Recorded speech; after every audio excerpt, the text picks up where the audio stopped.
Hey everybody, this is Christopher Ori coming at you from Steph Rothstein's class at Los Gatos, repping a Saratoga shirt. And I do this because we're all in this together, not just educators at our two schools, but educators across the state and country. We're all in this together. We've survived remote teaching and learning thus far.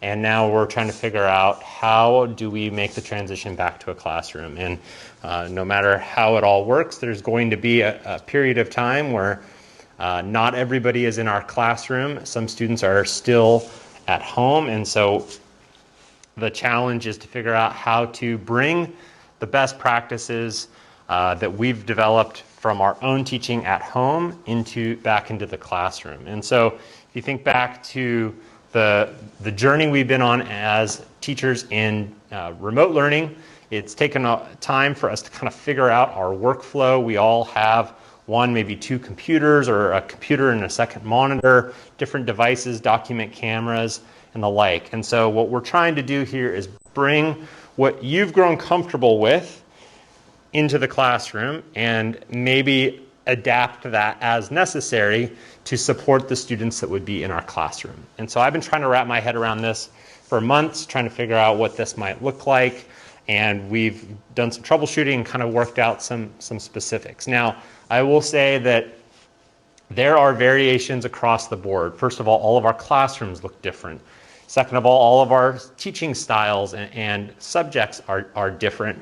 Third of all, some of us have different types of computers and various tech that we've been using. And so all of us are going to have to personalize this for our own setup. And we have a wonderful tech team that's going to be there to help support, as well as Steph and I in this process. But I wanted to give a little bit of an introduction and overview here that will at least kind of show you what it can start to look like. So here I am in Steph's room. I've kind of set up a little bit of a mock room, but I want to just focus right now on how I would set this up. Now, in my style of teaching for remote, I like to have a second monitor in my MacBook, and I have in that setup, when I'm doing my classes, my sessions, I like to, when I'm say doing a live lecture through Google Slides, I like to put my my presentation window. I use Pear Deck, so I'll put that presentation window up on my secondary display,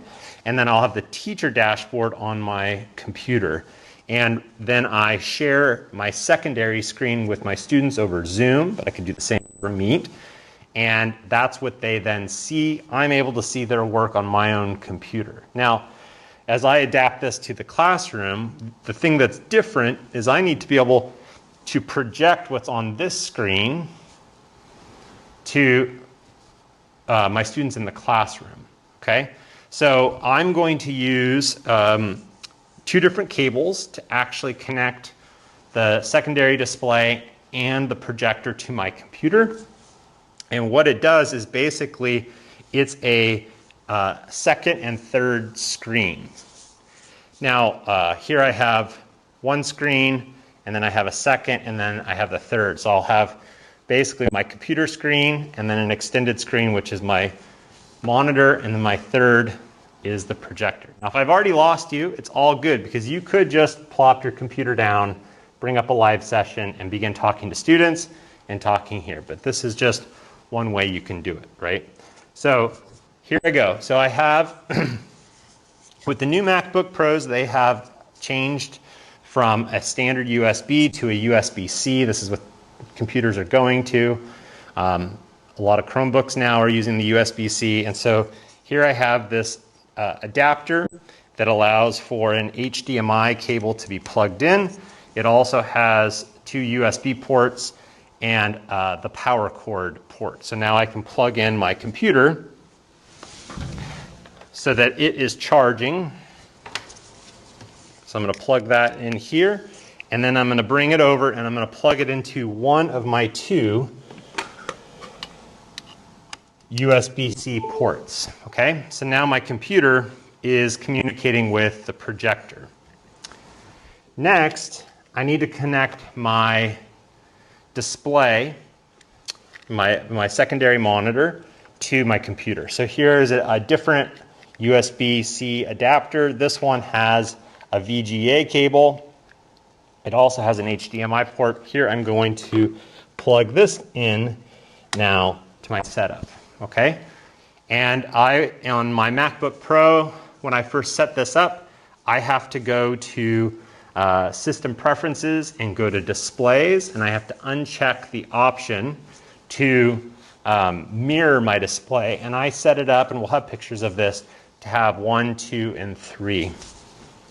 And now this allows me again to have my own computer that only I see, with actually a second display that I only see. So now, if I'm teaching synchronously to students at home and in person, I can pull up my Zoom class and I can put the grid view of all my students right here.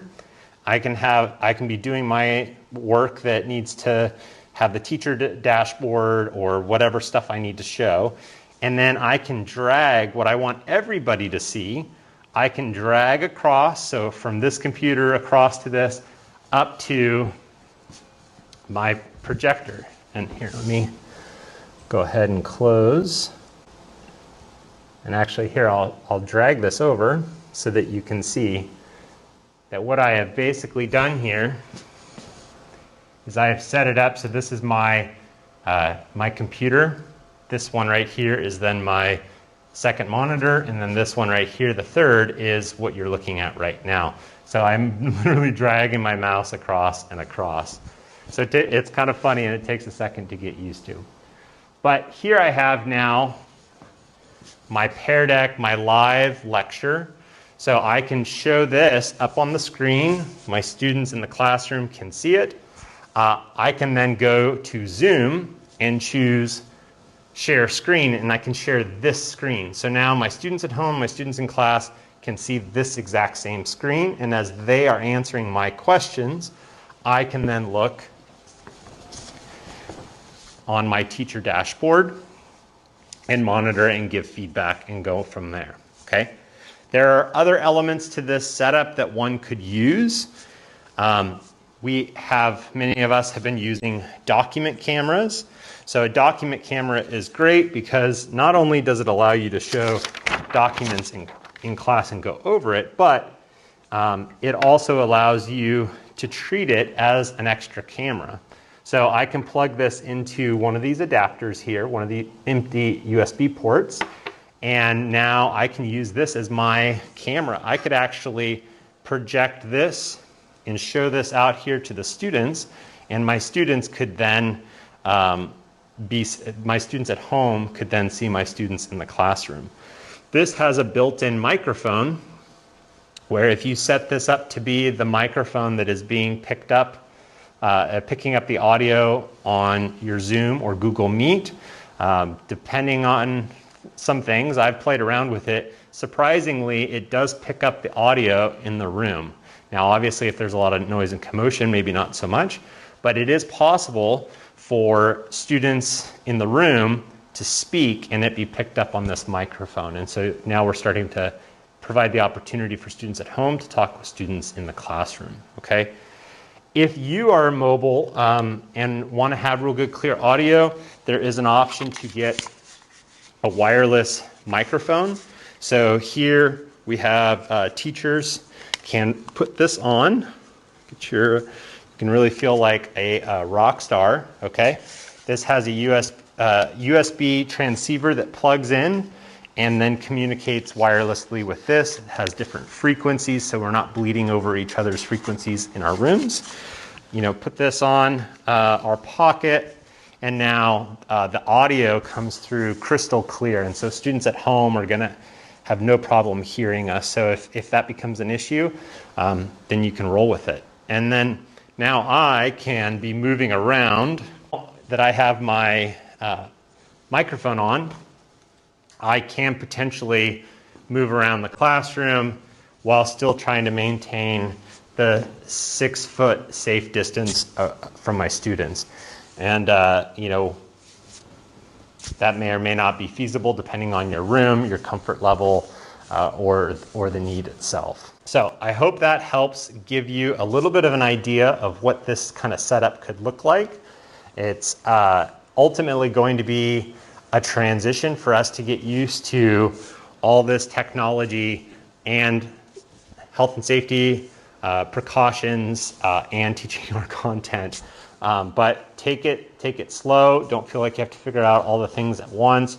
Reach out to us as the TOSAs and the tech team, and we will figure it out one by one because we're all in this together, and we're here to support one another. Okay? So be well, take care. Thanks for watching.